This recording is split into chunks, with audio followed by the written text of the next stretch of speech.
This video is brought to you by my two books, Practical Music Theory for the Rock Guitarist and The Blues Guitar Bible. Want to learn about modes, harmony, scales, chord substitution and keys? Or maybe you're interested in supercharging your blues guitar rhythm and lead chops. Whatever you're interested in, I guarantee you will be hitting the fast lane to progress with either of these works. Both feature video demonstrations and tutorials, loads of tabs and jam tracks to play along with, and I promise you, everything is explained in crystal clear plain English. Check out the links in the description for more details. Hello chaps, welcome once again to John Robson Guitar Tuition. As always, I do hope you're well. Now then, when it comes to a typical rock band lineup or popular music in its broadest sense, there are certain instruments that you tend to think of. Guitar, obviously, bass, drums, keyboards, and by that I mean everything from, a grand piano to a Hammond organ via, whatever cheesy 80s synth happens to float your boat. Saxophone, there's another one, and, various other stringed instruments like, maybe a banjo occasionally or a mandolin or something like that. But I was listening to some music the other day, and I just had Spotify on it. It got to the end of the album I was listening to and then just went off on some kind of random selection. And one of the tracks that I'm going to talk about today came on, and I thought, yeah, this has a solo which isn't any of the above instruments that I've just mentioned.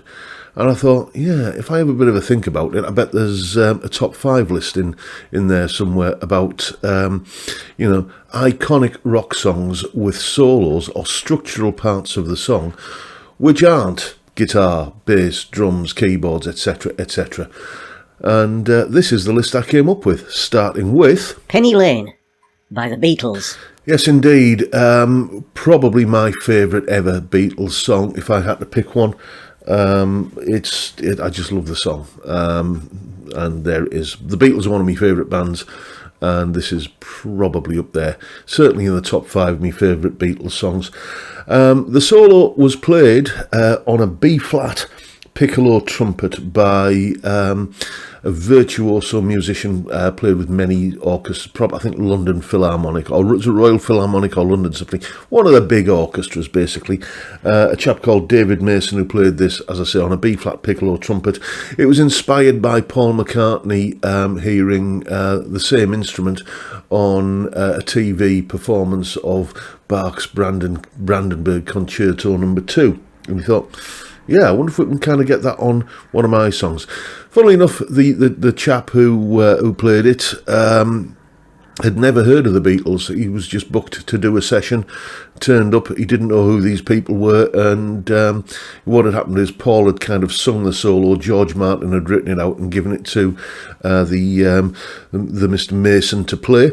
And he actually remarked that 2 or 3 of the notes in this are technically outside the range of this instrument.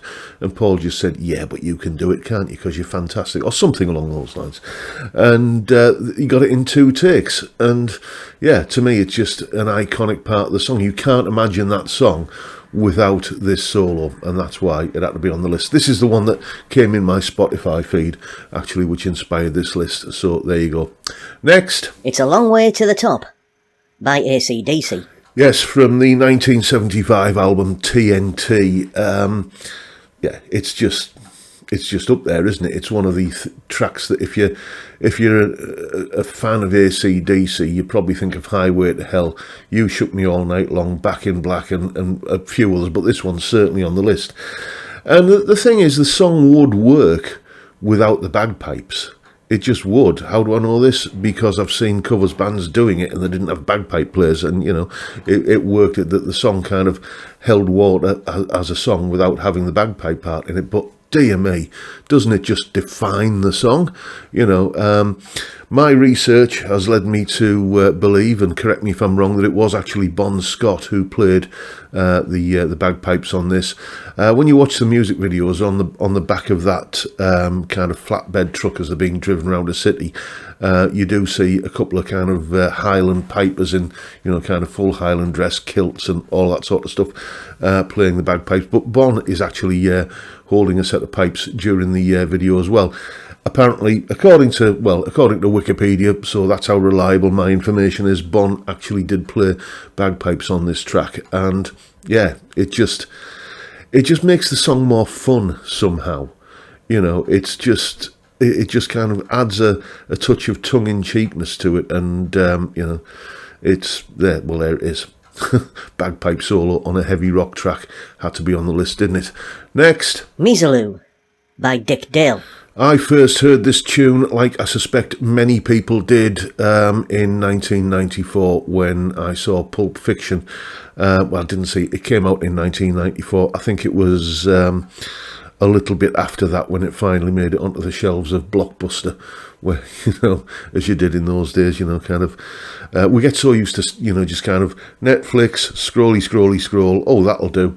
When I were a lad, you used to have to put your hat and your coat and your shoes on and walk to the shopping precinct and go to the Blockbuster, and then you'd forgotten your card, so you had to go back home. And anyway, but yeah, I saw this on VHS, I think it was either Blockbuster or one of those video rental places. And this music, and it was somehow strangely familiar. I didn't know the title of it.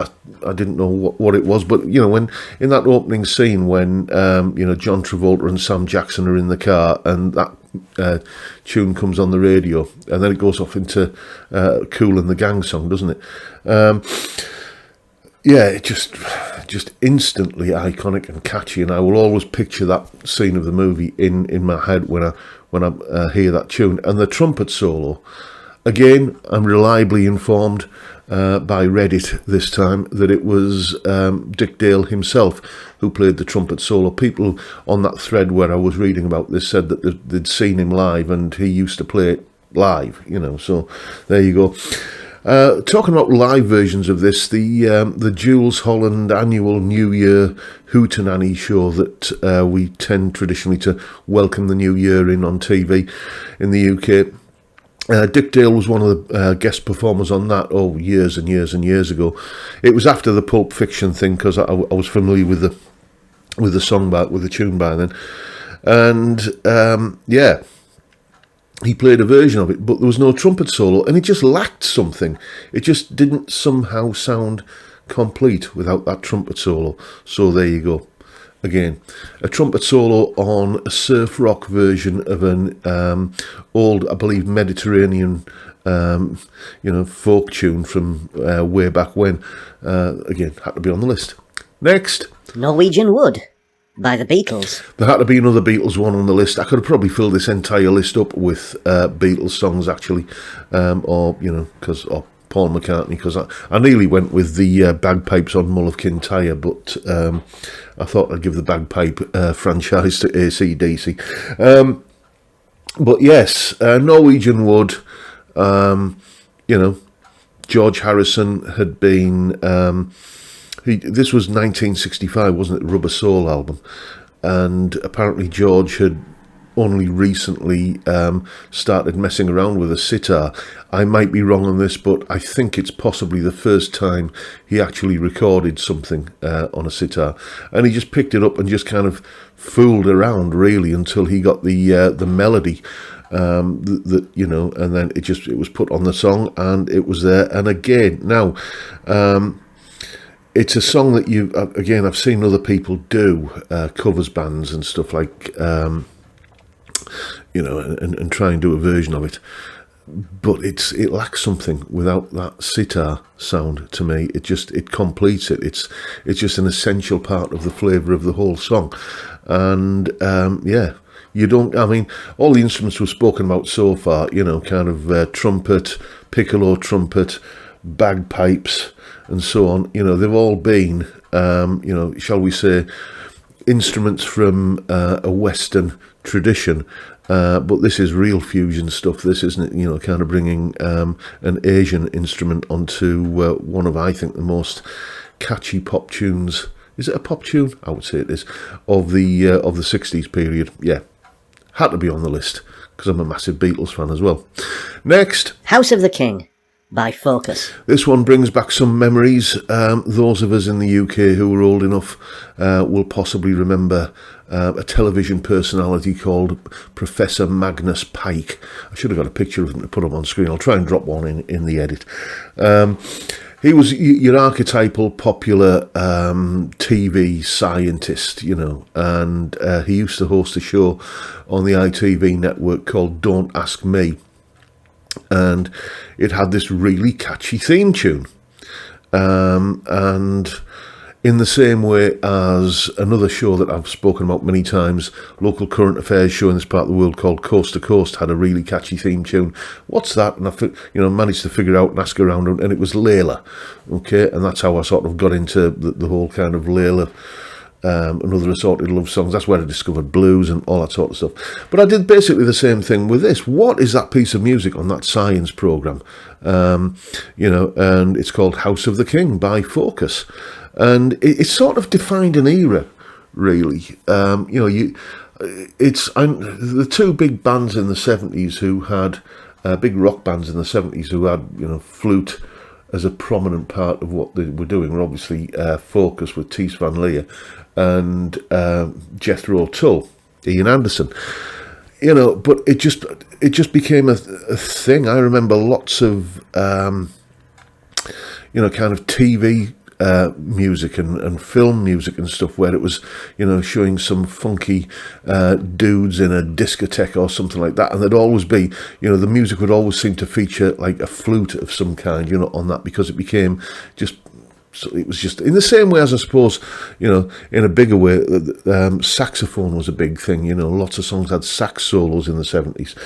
But yeah, this House of the King by Focus, it got reused on a Steve Coogan TV show called Saxondale back, about 10, 15 years ago probably, and and it was reused then, but I discovered it, as I say, in the 70s from this Don't Ask Me science TV show featuring Magnus Pike, and I've loved it ever since. And it's it's a rock tune with the lead part played by a flute. So there you go. Those are my picks for 5, shall we say, non-conventional rock instruments on rock songs. You've probably got a list of your own. Leave it down in the comments below. Let me know what you think down there of the list that I've come up with as well. Always interested to know what your take on what my take is. But that is the video for today, folks. Hope you've enjoyed it and found it entertaining in some small way. And if that's the case, please hit the subscribe button and the notification bell if you haven't already done so. Why not drop me a like as well while you're at it? I've linked to all of these songs down in the description as well. If there are any that you're unfamiliar with, might be one or two. So if you are, just go and check them out. But that is, as I say, it for today. Don't forget the live stream every Friday, 5 p.m. UK time. We drink beer and talk about stuff, music and guitars for the most part, but not limited to that either. It's a great way to kick off the weekend, and I'd love to see you there if you can make it. But for now, I'll bid you all a good day and say thank you so much for watching. Thank you for your time. Look after yourselves, folks. Stay well, stay safe, and above all, stay sane. Bye for now.